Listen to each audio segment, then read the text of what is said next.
2 musical biopic movies in a row, I'm beginning to think that biopics are the new superhero movie. But if we're being honest, we've been familiar with the tropes and genre conventions of the musical biopic for even longer than we've known about the superhero movie, which means the creators of these films are investing even more in trying to vary and create something fresh in the sandbox. Whether it's replacing their main character with a CGI monkey or creating an ensemble type movie focused on a 3-year period in the case of a complete unknown. The most recent high-profile Bob Dylan biopic, I'm Not There, received a lot of praise for its unique approach, featuring 6 different actors playing 6 different versions of Bob Dylan. And while I appreciated the unorthodox approach it took to a real-life musician who's defined by what we don't know as much as what we do know, I found it pretty alienating to someone barely familiar with Dylan's music and has little groundwork or reference points to any of the personas portrayed in the film. With a complete unknown promising to be a more accessible entry point into the musician's music, starring one of my favorite young actors, I more than welcomed it and went into the film feeling cautiously optimistic. So how does it fare? Well, it's a mixed bag. If there's one thing you can almost always depend on a musical biopic, it's a solid performance at the lead. There is gold to be gotten and Oscars to be won, so whether it's Austin Butler in Elvis or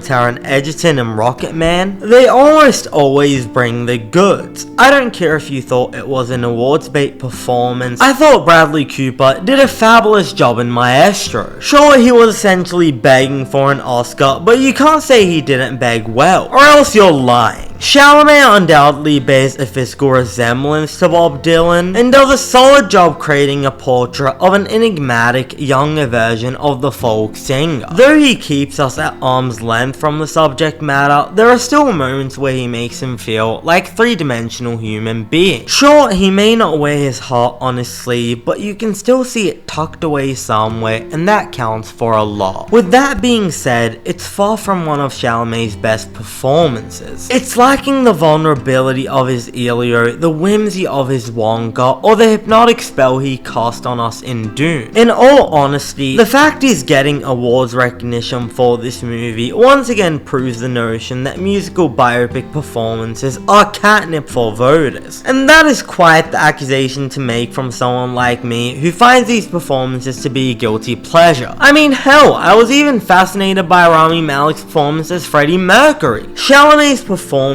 might not be entirely one note, but it might be 2, and that shouldn't be enough to earn him his 2nd Best Actor nomination. The musical skills he puts on display are impressive, but this is the Oscars we're handing out, not the Grammy. So while his musical voice is perfect, he could have put more work into creating a speaking voice, which sounds like less of an impression. That's if he wanted to not only acquire the Oscar nomination, but truly earn it. Director James Mangold described this as a musical ensemble, and if he was right about one thing, it's that. I don't think I've ever seen a musical biopic which features so many other musicians as supporting characters. Whether it's John Baez, Pete Seeger, Johnny Cash, Woody Guthrie, Jesse Moffat, and damn if it isn't a cool and creative idea to create a musical Avengers movie, with each character bringing their own distinct style to the film, or in the case of the speechless Woody Guthrie, a heart which this movie is lacking more often than not. With how much music there is in the film, it's at least a good thing that each actor knocks the songs out of the park. I was even more impressed by the supporting cast than I was of Chalamet, if we're being honest. Specifically Monica Barbaro and Edward Norton. Barbaro is a force to be reckoned with both musically and dramatically, while Ed Norton plays a distinctly mellow role compared to what we're familiar with him playing. Elle Fanning delivers the most heartfelt performance in the film, but in a movie that essentially feels like a visual album, with the occasional narrative scenes spliced throughout. The non-musical characters feel out of left here with the rest. The film has received quite a lot of praise from Bob Dylan fans for for the way in which it preserves the mystery of the musician. And for that, here's what I have to say. The movie undoubtedly tries, and if we define mystery by the absence of answers, the movie even succeeds. Yet, in its attempt to do so, it highlights the greatest weakness of the film, and why I left the movie not feeling curious but incomplete. In spite of how mysterious this movie begs us to find Bob, and the absence of explanation in the dialogue and narrative of the film, the sense of mystery is rarely if ever reflected in the filmmaking craft. If there's one thing I appreciated about I'm Not There, it's the fact the mystery was inherently baked into the structure and concept of the film, utilizing different actors to portray a mysterious, constantly changing, impossible to pin down figure. Any writer with a delete button can go through a script, remove anything hinting toward the backstory and motivations of a character, and call it a day, which is a more extreme version of what this movie does. It's a movie that creates mystery only in its absence, while a work of art such as I'm Not There created mystery through inclusion and creativity. If someone merely handed you the script and asked you to read it, you'd find that Bob Dylan is a pretty mysterious character on the page.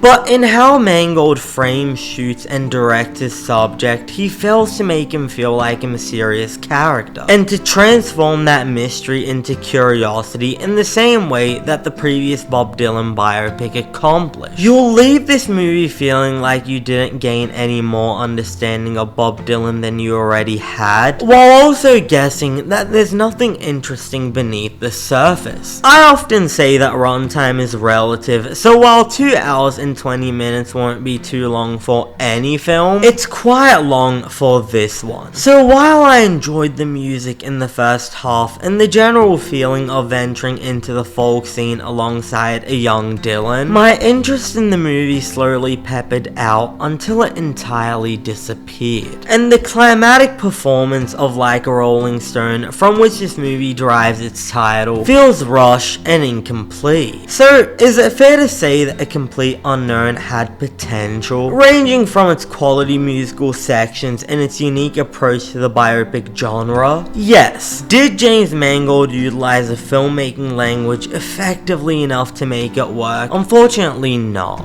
And for that, I can only give this one a 6 out of 10. Thanks for watching. If you watched A Complete Unknown, let us know what you thought about it in the comments below. And if you enjoyed this video, be sure to hit the like button and subscribe to the channel for more weekly TV and movie reviews. I'm Cinemike, and I'll see you next time.